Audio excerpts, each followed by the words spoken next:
Hill House est un film britannique réalisé par Remi Weeks et distribué par Netflix. Sorti initialement le 23 octobre 2020, le film traite de thématiques difficiles et très actuelles, principalement autour de l'asile politique et plus globalement de l'immigration. Après avoir fui la guerre civile dans leur pays d'origine et perdu leur fille durant le périple, Rial et Bol, un couple sud-soudanais, trouvent refuge en Angleterre. D'abord accueillis rudement dans un centre de détention pour immigrés, ils finiront par se voir accorder un droit d'asile sous des conditions très spécifiques au sein du peuple anglais, devant se tenir à carreau, assister à des entretiens hebdomadaires, ne pas trouver de travail et surtout ne pas déménager de la maison choisie par l'État. This is your home now. A yes if you understand. We are good people. A yes.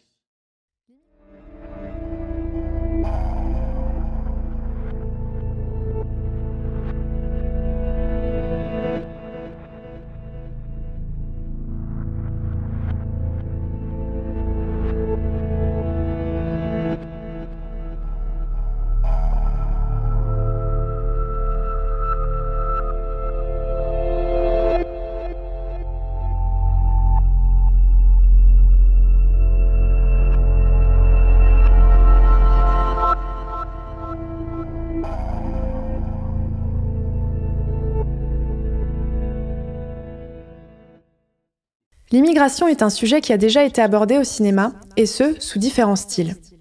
Nous pouvons citer par exemple Welcome et Terra Firma, qui traitent de ce thème de manière dramatique, ou encore Qu'est-ce qu'on a fait au bon Dieu, qui lui aborde le sujet de manière comique. Cependant, ici, c'est la première fois que je vois le sujet tourné de manière horrifique, et ce, aussi brillamment. En effet, dans His House, l'horreur commence dès la première nuit. Des voix, bruits et grattements surprennent Bol, qui au début pense à des rats dans les murs. La seconde nuit le déconcerte d'autant plus lorsque la tapisserie du salon se décolle, laissant apparaître un trou dans le mur, avec à l'intérieur une sorte de câble.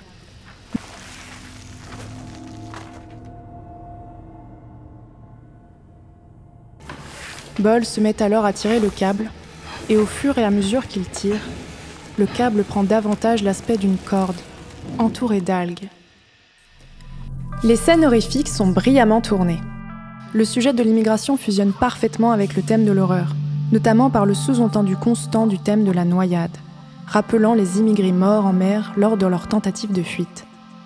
Le film use de différents moyens techniques cinématographiques afin d'évoquer ce thème et faire monter l'angoisse chez le spectateur.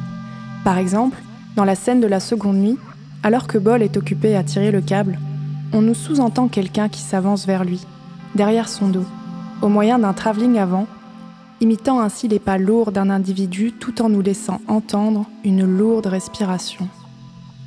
L'ambiance sonore joue également un rôle important dans le film qui dose parfaitement les instants de silence inquiétants, douloureux ou pesants, contrebalancés par des extraits musicaux angoissants ou d'inspiration africaine. Composé d'ailleurs par Roc Baños, compositeur espagnol à succès ayant travaillé par exemple pour le film Old Boy. Les scènes horrifiques nous révéleront au fur et à mesure que les peurs de Bol sont liées au traumatisme de son passé. Les flashbacks, parsemés tout au long du film, révéleront l'horreur du périple qu'ont vécu Rial et Bol, et également l'erreur de Bol, les ayant menés là.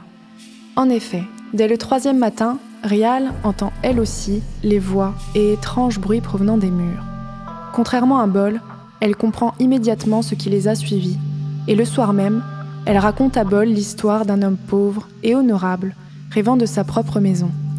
Désespéré, cet homme se met à voler, jusqu'au jour où il vole un vieil homme qui s'avère être un apès, un sorcier s'installant dans les murs et qui se nourrit de l'esprit de celui qui les habite. Annabeth has risen from the ocean. It has followed us here. Le film fusionne de nouveau brillamment les thèmes de l'immigration et de l'horreur, au travers d'histoires et de mythologies africaines. Les blockbusters nous ont habitués aux fantômes de cimetières indiens, de criminels, de dames blanches. Ici, j'ai énormément apprécié ce monstre provenant d'une culture pas assez abordée, nous changeant des films à la vision eurocentralisée et aux monstres déjà vus et revus. Cependant, au-delà du monstre et de l'aspect horrifique, le film réussit surtout à nous sensibiliser sur le sujet de l'immigration, qui est toujours un sujet d'actualité lourd et difficile à aborder. En effet, au fur et à mesure des nuits, on comprend que Bol est toujours hanté par le périple qu'il a vécu, mais avant tout qu'il est rongé par la culpabilité et les remords. Si les scènes d'horreur sont liées à la noyade, c'est bien pour souligner le fait que Bol est toujours hanté par ceux qui n'ont pas survécu à la traversée en mer. His House maîtrise l'horreur et se réapproprie les codes du genre. Tout d'abord en s'inspirant de la mythologie et du folklore africain, mais avant tout en nous laissant apercevoir les cicatrices de l'atrocité de l'homme, en matérialisant cette dernière par le fantastique et inversement. Le peuple Dinka utilise le mot apes pour signifier la mauvaise intention, qui, dirigée contre un être humain, accable la victime de malheur. Ce peuple ne voyait pas l'entité comme foncièrement mauvaise, la sorcellerie faisant partie de leur culture depuis toujours, mais plutôt comme une représentation de l'envie et de la frustration dirigée vers la communauté et certains de ses membres. L'apes arbore une forme exagérée et fantasque du sorcier de nuit, qui est un personnage à la fois solitaire et reclus, vivant à contre-pied de la communauté, souvent perçu comme un être inachevé ou physiquement défectueux, ne pouvant prendre part à la vie normalisée en société. Le lien entre l'apes et sa victime est suggéré comme étant ambivalent, car une personne soupçonnant la haine et l'envie chez autrui est lui-même capable d'entretenir ses sentiments en son fort intérieur. Certains spécialistes suggèrent que la représentation de l'apes est en fait un moyen de conceptualiser les sentiments latents d'agressivité, d'individualisme et de malveillance, sentiments que le peuple Dinka croit être fermement ancrés en chacun de nous. Ces sentiments sont un frein à la société et à la vie en communauté. L'entité viendrait donc punir les hommes se laissant avaler par ses pensées envieuses et dangereuses pour la vie en groupe. Il est bon de noter que, quoique l'apes ne soit pas vue directement comme une force malfaisante par le peuple Dinka, ses intentions n'en restent pas moins malignes. Son seul but étant de causer le plus de mal possible à la personne visée, se nourrissant de la bonne fortune de ses victimes et ne laissant que désolation et destruction sur son passage. Godfrey Lienhart, un anthropologue anglais spécialiste du peuple Dinka, relie cette légende à l'idée de communauté ou d'unité familiale, une thématique directement reliée à His House. L'apes tentera donc de détruire l'ordre domestique et familial au sein du refuge de Bol et Rial, miroir de leurs relations tenses et destructrices, utilisant cette force ainsi que la douleur du couple d'avoir dû abandonner leur pays natal.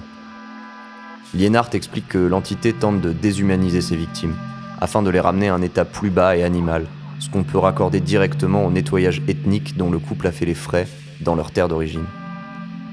Le sorcier monstrueux d'His House est donc une représentation de la culpabilité, de l'isolation et de la peur ressentie par le couple, tant au niveau de ce qu'ils ont vécu par le passé que par leur difficile intégration dans une société voulant les formaliser et écraser leurs traditions et façons de vivre.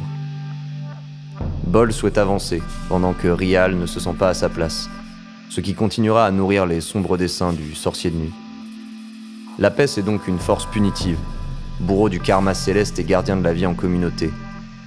Gris par nature, on ne peut lui attribuer de côté plus sombre ou clair, car l'apes n'a que faire de ses motivations. Il ne cherche qu'à se nourrir de l'avarice et de la culpabilité humaine. His House divise ses personnages tout du long. Bol souhaite s'intégrer tandis que Rial souhaite, elle, rester fidèle à sa culture. Bol veut s'adapter aux coutumes anglaises. Rial lui répond « On n'est pas comme eux ». Bol fait part de son désir d'aller de l'avant et de reconstruire sa vie en Angleterre. Rial lui répond que l'Angleterre les méprise et ne leur donne que des miettes. Rial parle dans sa langue maternelle. Bol l'engueule et lui dit de parler anglais. Bol tente de s'intégrer parmi un groupe d'anglais blancs dans un pub. Rial les évite soigneusement, choisissant de demander son chemin à un groupe de blacks qui au final se moquent de son accent et lui disent de retourner en Afrique. C'est une manière inhabituelle de présenter le racisme qui m'a rappelé un peu Boys in the Hood et sa célèbre scène du flic noir raciste. Tout comme John Singleton à l'époque, le réalisateur Remy Weeks dit avoir retranscrit à l'écran les dynamiques qu'il a pu observer en grandissant. Leurs dernières attaches sont rompues au milieu du film lorsque Bol brûle toutes les affaires du couple pour se protéger du démon. Rial le supplie de ne pas brûler son collier, mais il ne l'écoute pas et balance tout au feu.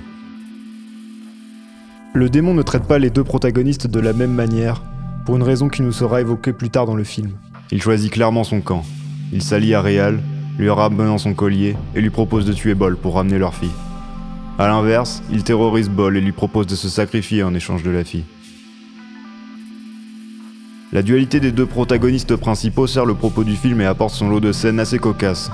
Je pense notamment à la scène où leur référent vient constater les dégâts dans la maison causés par les soi-disant rats, et que Rial débarque en leur disant que c'était son mari qui détruisait les murs pour se débarrasser du démon vivant dans la maison.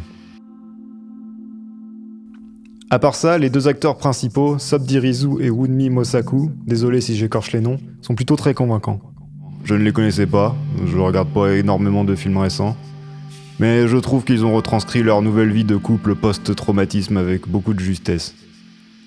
Le réalisateur Remy Weeks dit dans une interview que le film est nommé His House, en partie en référence au cliché comme quoi les hommes devaient pouvoir tout endurer sans broncher et sans montrer leurs émotions. Bol étant la représentation du fait que cacher ses émotions ne les fait pas disparaître, bien au contraire. Rial est plus dépeinte comme une femme forte et peu impressionnable, ce qui semblait ne pas plaire aux producteurs qui voulaient coller au cliché de la femme terrorisée partout dans les films d'horreur. Heureusement, il les a pas écoutés.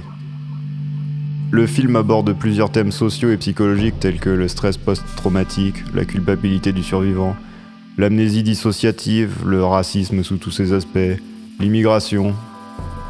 Le film nous montre bien le périple de nos protagonistes et l'enfer qu'ils ont traversé, qui les pousse eux-mêmes à commettre des actes peu éthiques pour fuir leur pays. Nos protagonistes ne sont pas tout blancs, sans mauvais jeu de mots. Afin de fuir les pires atrocités, ils ont dû perdre eux-mêmes un peu de leur humanité. J'aimerais enfin évoquer l'utilisation des couleurs dans His House, qui sont parfaitement maîtrisées selon moi, et qui jouent un rôle important sur les émotions du spectateur tout au long du film. En effet, l'intégration des héros est évoquée à travers les couleurs. Lorsque Rial et Bol arrivent en Angleterre, les couleurs sont fades. Drap blanc, mur blanc, extérieur gris ou mur jaune fade. On sent que cette terre d'accueil n'est pas si aimable avec nos héros. Bol fait tout pour s'intégrer, allant parfois jusqu'à friser le ridicule. Par exemple, au bar, il attire l'attention des Anglais en chantant avec eux pour la victoire de l'équipe anglaise. Ou encore, nous pouvons évoquer cette brillante scène où Bol va au magasin s'acheter de nouveaux vêtements. Il voit l'affiche publicitaire du magasin montrant une famille blanche heureuse.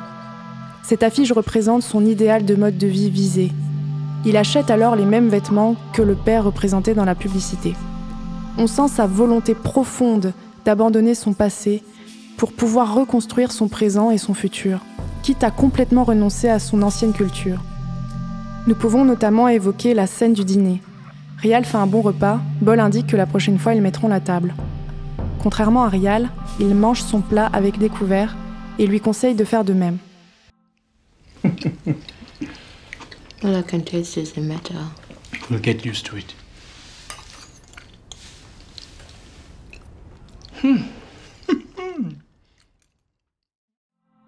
Rial, elle, n'abandonne pas ses racines, ce que Bol lui reproche d'ailleurs souvent. Ces scènes pointent notamment du doigt de manière extrêmement brillante des polémiques actuelles liées à l'immigration. Des questions telles que « Un étranger doit-il forcément abandonner sa culture natale pour s'intégrer ?» Contrairement à Bol, qui porte des couleurs froides, Rial, elle, est représentée avec des couleurs chaudes, fortes. Elle est notamment souvent habillée de rouge, symbole de puissance. Les premiers jours, elle tente de se plier aux coutumes et attentes du pays d'accueil. Cependant, les rejets constants et injustes la refroidissent assez vite. On sent en ce personnage l'importance de rester intègre à soi-même, de rester fier de ses racines et de construire son futur sans les renier. Les couleurs chaudes de Rial font écho à l'Afrique, plus exactement au Soudan. Nous remarquons notamment pendant les scènes de flashback que les couleurs y sont plus vives, plus chaleureuses. Elles évoquent le pays natal de nos héros, pays qu'ils ont tant aimé, mais qui leur est devenu hostile, les ayant obligés à fuir. His House est un film touchant de par son message. En effet, ces thématiques sont importantes, tout en étant délivrées de manière intelligente et dynamique. L'utilisation du folklore africain ajoute une note de fraîcheur à l'intrigue principale, nous sortant des carcans habituels de la maison hantée, ce qui rajoute à l'originalité du film. His House est un mélange de beaucoup de genres. Drame, huis clos, film d'auteur, horreur. Cet assemblage est parfaitement exécuté. Malgré une promotion lambda tournant autour de clichés horrifiques vus et revus, His House propose une expérience plus subtile que prévu, proposant de véritables thématiques sociétales importantes et actuelles. Un des points faibles du film, selon moi, c'est le personnage du référent, qui me fait plus penser à un archétype de personnage, plutôt qu'à un personnage à proprement parler. Alors certes, ils ont pris Doctor Who pour le jouer, mais pour moi, il est sous-exploité. Enfin, je pense, vu que j'aime pas Doctor Who. Vous pouvez m'insulter dans les commentaires. J'ai trouvé le film un peu rapide sur certains passages, j'aurais aimé en savoir plus sur la manière dont les personnages se sont échappés, voire même des passages de leur vie au Soudan, je sais pas. La fin du film est un peu expédiée à mon sens, on voit Bol devenir fou tout au long de l'histoire et au final il arrive à s'en sortir avec un clin d'œil et une tape sur l'épaule de la part du référent. Mais le message de fin est beau, donc je pardonne. De mon côté, je trouve que la durée du film est parfaite. Mika parle du fait qu'il aurait apprécié plus de scènes de la vie du couple au Soudan. Cependant, je trouve au contraire que les flashbacks sont parfaitement dosés. Ils font écho aux souvenirs des héros. Et dans un souvenir, on ne se souvient pas de tous les détails, mais seulement des moments les plus marquants. Ici, le film ne nous partage que les instants les plus traumatisants qu'ont vécu Rial et Bol lors de leur périple, et qui les hantent encore à leur arrivée en Angleterre. Concernant le référent, selon mon point de vue, ce personnage est plus métaphorique que profond, et développe l'empathie, allant de méfiant à bienveillant. Il incarne l'acceptation et la potentielle promesse de meilleurs lendemains. Pour finir, His House est un film actuel, mélancolique, beau et triste à la fois, promouvant un message d'acceptation et de tolérance. Nos fantômes nous suivent, toute notre vie. His House nous apprend à les dompter, les accepter, voire même les chérir. L'évolution apparente des personnages quant à leur situation est pleine de sens. En effet, une maison et un foyer sont fondamentalement la même chose, mais la seconde option est plus personnelle et invitante. Bol dira à un moment du film « C'est ma maison ». Rial, quant à elle, acceptera la demeure et finira par dire « C'est notre foyer ».